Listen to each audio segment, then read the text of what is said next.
கோடை வெயிலின் நடுவில் மீனாவின் மனசு மட்டும் குளிர்ந்திருந்தது.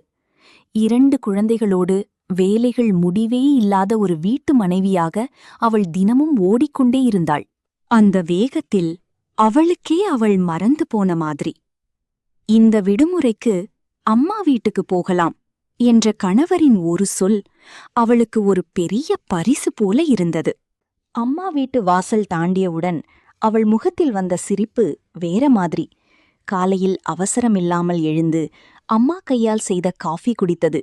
அது ஒரு சின்ன சந்தோஷமில்லை, மனசுக்கு ஓர் அமைதி. மதிய நேரங்களில் பழைய அலமாரியை திறந்து பள்ளி நாட்களின் நினைவுகளை தேடினாள். பழைய புகைப்படங்கள், கடிதங்கள் எல்லாம் அவளை சிரிக்க வைத்தது. ஒரு நாள் அவள் பழைய தோழிகளை சந்திக்க வெளியே போனாள். பல வருடங்களுக்குப் பிறகு பார்த்தாலும் அந்த நட்பு மாறவில்லை. சின்ன சின்ன விஷயங்களிலேயே சிரித்து பழைய கதைகளை சொல்லிக்கொண்டே நேரம் போனதே தெரியவில்லை.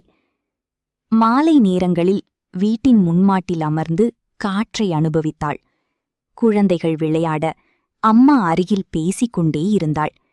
அந்த நேரம் அவளுக்கே அவள் கிடைத்த நேரம். சில நாட்கள்தான், இருந்தாலும் அந்த அம்மா வீட்டு நாட்கள் அவளுக்கு ஒரு புதுசா உயிர் கொடுத்தது.